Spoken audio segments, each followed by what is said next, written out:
A gente tem Bolsolão do MEC acontecendo, com algumas novidades em relação à Comissão de Educação do Senado, e eu trago isso agora para vocês. Olha só, é o seguinte... Hoje, a Comissão de Educação, lá do Senado, convocou o ex-ministro Abraham Weintraub para depor.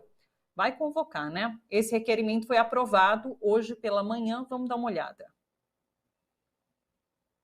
O senhor presidente da República reivindicou dele, na época em que era ministro da Educação, que a condução do Fundo Nacional de Desenvolvimento da Educação fosse entregue ao chamado Centrão, o bloco parlamentar, que, na prática, dirige esse espaço do Ministério da Educação. Esta informação tem coincidência com estes acontecimentos.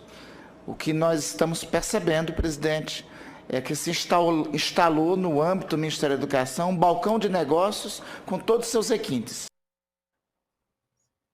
Pois é, olha, os senadores também aprovaram um requerimento pedindo informações ao Gabinete de Segurança Institucional sobre todos os registros de entrada e saída do Palácio do Planalto feitos pelos pastores Arilton Moura e Gilmar Santos. Vamos ouvir Randolfo Rodrigues. Me parece, senhor presidente, que a presença do senhor Gilmar Santos e do senhor Arilton Moura no Palácio do Planalto era até muito mais frequente do que muitos parlamentares da base governista. Aliás, me parece que o senhor presidente da República tinha mais hábito em receber o senhor Gilmar Santos e o senhor Arilton Moura do que parlamentares da base governista. Gostaríamos nessa comissão de saber por que dois lobistas envolvidos em tantas mutretas como estes tinham tanto acesso ao Palácio do Planalto, frequentavam tanto a sala do presidente da República, tinham tanto passe livre junto ao senhor Jair Bolsonaro. Pois é. E tem notícia em relação a Milton Ribeiro, porque olha só, ele é alvo de investigação preliminar da Polícia Federal por ter disparado uma arma de fogo num balcão de embarque no aeroporto de Brasília. Uma funcionária acabou sendo ferida e, de acordo com uma reportagem publicada hoje pelo portal UOL, inclusive, Ribeiro conseguiu o porte de arma 5 meses depois de assumir o Ministério da Educação. O pastor tem o porte de uma pistola 9mm. Documentos obtidos pela reportagem mostram que a Polícia Federal deferiu o pedido 2 semanas depois de ele ser protocolado pelo então ministro. E, normalmente, o prazo é de 30 a 60 dias. Com validade até 2025, o porte de arma tem categoria de defesa pessoal. Miro, vamos conversar de novo, vamos voltar a conversar com o Miro. Bom, o episódio todo é um papelão, né? Ele está ali no aeroporto, não se sabe se ele ia querer embarcar ali, porque não pode, inclusive, com uma arma. É um pastor, né? Um pastor carregando uma arma. Eu acho isso tão simbólico. E eu queria te ouvir sobre esse episódio. Como que você está vendo o Milton Ribeiro aí disparando arma? Disse que acidentalmente, mas parece-me que não sabe mexer, né? De fato, não sabe mexer, não tem essa instrução para ficar mexendo ali. Quis descarregar dentro da pasta, no apertado ali. Um papelão total que podia ter sido pior, né? Podia ter ferido de fato a atendente ali, ainda bem que não aconteceu nada demais. Como que você está vendo isso? Então, Thalita, vou pegar também a questão do Abraham Weintraub, pode ser? Vou juntar as duas coisas. Claro. Né? Porque um fala do outro, né? Um fala do outro. Eu acho que o Randolfo está certíssimo em pedir a convocação do Abraham Weintraub, do ex-ministro da Educação, para a Comissão da Educação. Né? O ideal seria que fosse numa comissão parlamentar de inquérito, porque aí ele não podia fazer joguinho, não podia ficar provocando, não podia ficar mentindo descaradamente. O ideal seria numa comissão parlamentar de inquérito. Infelizmente, essa ainda não foi aprovada. Mas então, pelo menos que vá para a Comissão de Educação. Né? O poder é menor, mas dá para perguntar coisa.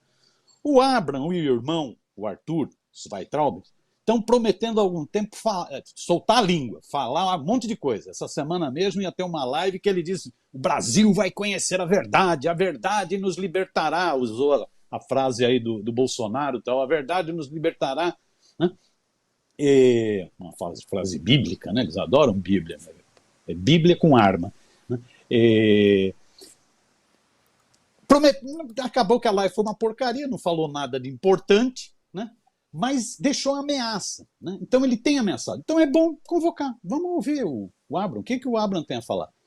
O Abraham está ressentido, ele, o irmão, mas principalmente ele, eu acho que por basicamente duas razões. A primeira razão, no meu entender, é uma redução do espaço de um pilar importante do bolsonarismo, que eram os olavetes, os seguidores daquele filósofo de orifícios que faleceu esse ano, o Olavo de Carvalho, né?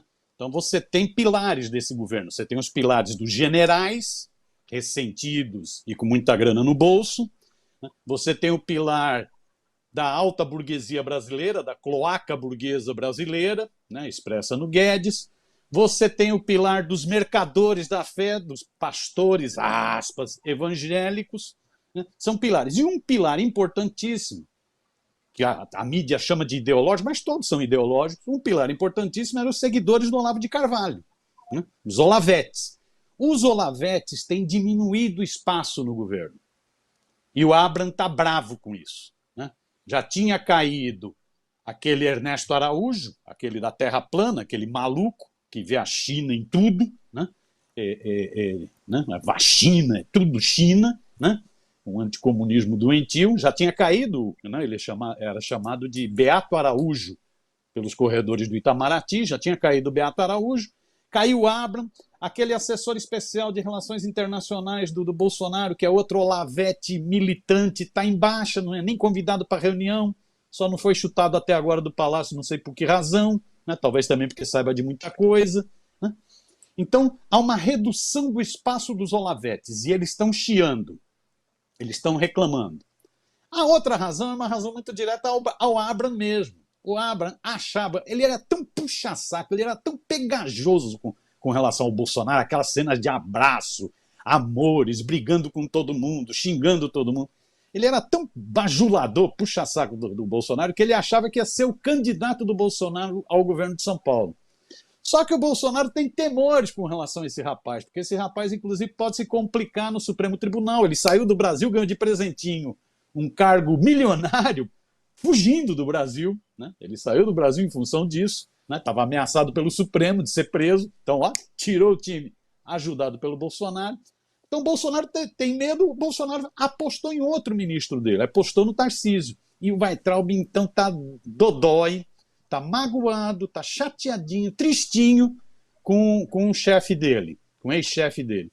Então, esses dois fatores, me parece, têm levado os filhos, os irmãos, desculpa, o Weintraub, o Abraham e o Arthur, a fazer críticas ao governo. Falar que o governo foi tomado pelo Centrão, que o Bolsonaro já tinha pedido para ele para entregar tudo para o Centrão, mas é que ele segurou, o que é uma mentira, que ele segurou, né?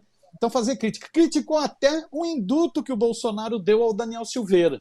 Só que aí o filhote do Bolsonaro, um dos filhotes, o 03, o Dudu Bananinha, ficou irritado e xingou a mãe dos meninos. Xingou a mãe dos meninos. Eu não vou repetir aqui o palavrão que ele disse, mas xingou a mãe dos meninos. E aí a coisa endureceu. Aí a coisa ficou brava, né?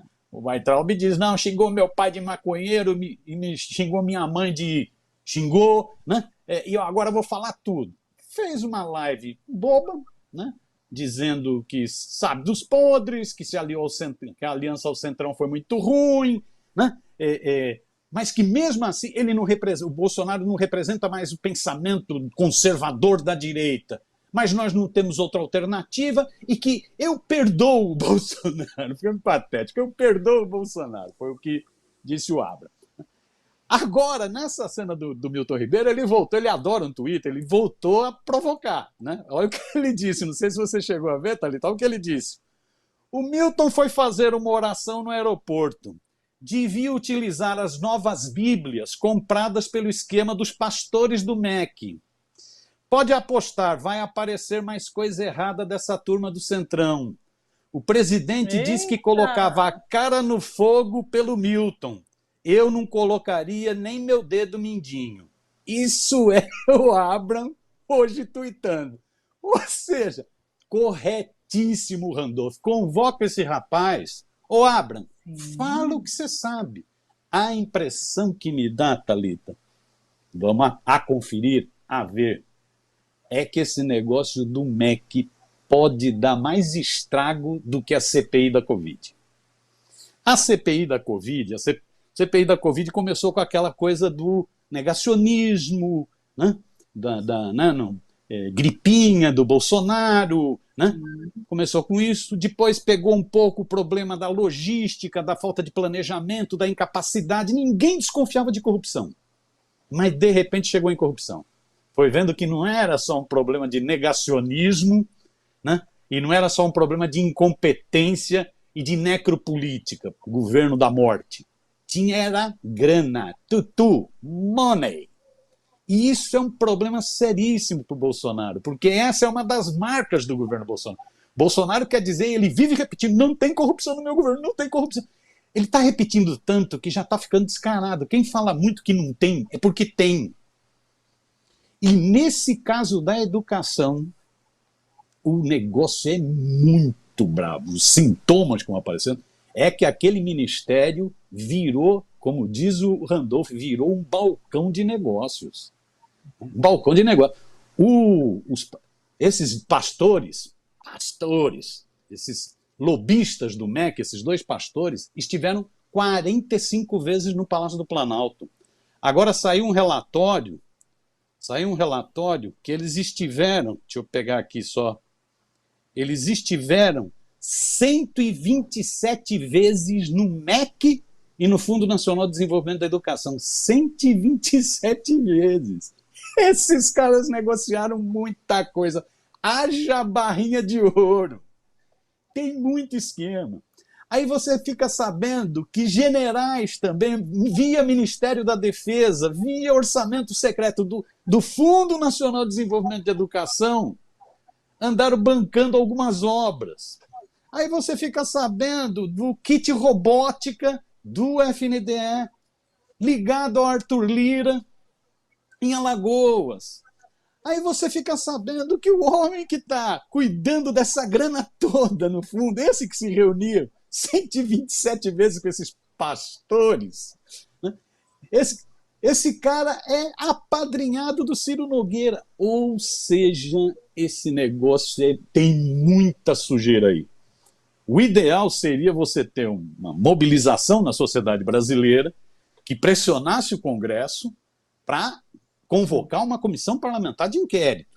Não está sendo possível isso ainda, nós não reunimos força para isso. Né? Pelo menos a comissão de educação. Vamos ouvir o Weintraub. Fala, Weintraub. Abre a boca. Você não era todo metido a corajosão? Fala aí o que você sabe desse balcão de negócios e dessa articulação do Centrão no MEC. Sim, isso vai dar o que falar. Porque Randolph está aproveitando muito bem essa deixa, né, de Weintraub para, de fato, convocá-lo para comparecer. Porque como é uma comissão, não é uma CPI de fato, então tem toda essa questão do convite, não dá para fazer a convocação. Mas interessantíssimo. Eu sempre converso aqui com os nossos comentaristas, inclusive já falei com o Leandro Forte sobre isso, sobre essa estrutura miliciana que tomou conta ali do Palácio do Planalto, né? E quando a gente vê, assim, que parece que todo mundo sabe de tudo que é feito de errado ali dentro, desse balcão de negócios que rola, e todo mundo recebe alguma coisa para ficar de bico calado, de fato, né? Então, os irmãos Weintraub trazem isso, né? Ah, você estava ganhando em dólar, então é como assim, ó, eu te arrumei essa boquinha, então você fica na sua. Mesmo o Daniel Silveira tem uma história que rodou no passado de que ele teria gravado, né, Jair Bolsonaro, ele tinha esse costume de gravar as pessoas conversando e ele teria um áudio em relação a Jair Bolsonaro, por isso recebeu o indulto, enfim. É um governo miliciano com uma estrutura de milícia ali dentro. Todo mundo sabe de tudo que é feito de errado, de toda a corrupção que rola solta, só que todo mundo está lucrando muito com isso e por isso fica de biquinho calado, né?